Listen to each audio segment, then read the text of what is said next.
Alors, la deuxième capsule porte sur le participe passé employé avec avoir. Alors, je vous laisse le temps de lire, puis ensuite, je reviens avec les exemples.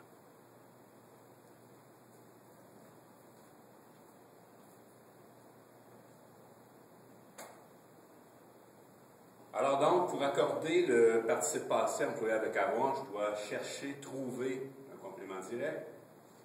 Alors, s'il est placé devant, je l'accorde, mon participe. Sinon, s'il est placé après, ou s'il n'y en a pas, dans le cas de j'ai mangé, par exemple, tout simplement. Alors, j'ai mangé quoi? J'ai pas de réponse. Donc, si j'ai pas de CD, il n'y a pas non plus d'accord. Alors, première phrase, j'ai mangé cette pomme. J'ai mangé quoi? Cette pomme. Alors, le CD est placé après. Alors, évidemment, il n'y aura pas d'accord. Alors, c'est important de l'identifier, mon participe. Donc, le verbe est, l'auxiliaire est là. Donc, je sais que je suis en présence d'un participe passé employé avec avoir. Et je dois trouver un CD. L'autre phrase, au niveau de la sémantique, au niveau du sens, donc, il n'y a pas beaucoup de différence, mais on remarque ici, j'ai un E au participe. Alors, cette pomme, je l'ai mangée. Même chose, j'ai mangé quoi? Et j'obtiens comme réponse L' qui réfère à pomme. Alors, pomme est placé devant.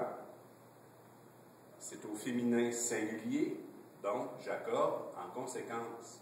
Alors, je l'ai mangé. Manger, féminin, singulier. Alors, celle-ci, je vous la laisse faire, donc soit dans votre tête ou sur un bout de papier. Ensuite, je vous explique la réponse.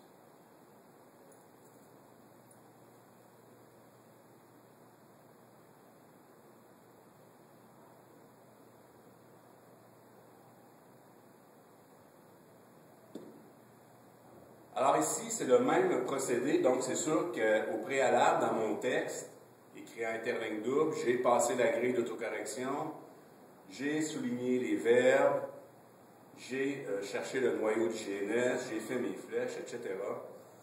Au niveau des GN, j'ai encerclé et j'ai identifié mes participes passés, donc soit le PPS, participe passé employé seul, PPE, participe passé employé avec être ou verbe attributif, et PPA, comme dans ce cas-ci, participe passé employé avec avoir. Alors, je pose encore la même question.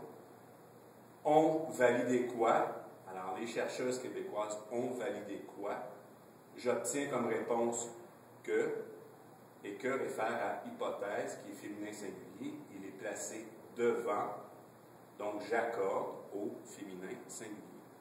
Alors, la note en bas de page, phrase tirée du site ccdnd.qc.ca, j'en parle souvent. Vous pouvez y aller, il y a beaucoup de renseignements. Bon, évidemment, beaucoup d'exercices et de théorie au niveau de la grammaire, mais aussi au niveau de la dissertation, du texte argumentatif, tout ça. Donc, n'hésitez pas. Il y a beaucoup de renseignements. Autre stratégie que je peux vous donner, si vous avez tendance, et je le vois quand je corrige, vous avez tendance à accorder avec le sujet, même si vous êtes en présence d'un PPA. Alors, identifiez votre sujet, biffez-le ou mettez-le en parenthèse. Alors, qui est-ce qui ont validé? Ce sont les chercheuses québécoises. Ça, c'est mon sujet. Si je suis en présence d'un PPA, je n'accorde pas avec le sujet. Je dois chercher le complément direct. Donc, si je l'ai identifié une fois, mon sujet, ben, à ce moment-là, je sais que ce n'est pas un complément direct. Alors, elles ont validé quoi? Même chose que tantôt, que, qui réfère à hypothèse, donc féminin singulier. Alors voilà, c'était la capsule 2 que vous allez retrouver sur mon blog, donc Jean Doré, pas d'accent, .wordpress.com. Vous savez aussi que je suis sur Twitter, vous savez que j'ai une adresse courriel, je l'ai donnée à tout le monde, donc si vous avez des questions, pas juste là-dessus, mais sur les notions qu'on voit en classe, si vous êtes bloqué à un moment donné, vous pouvez m'écrire. Ben sinon, on se voit en classe. Bye.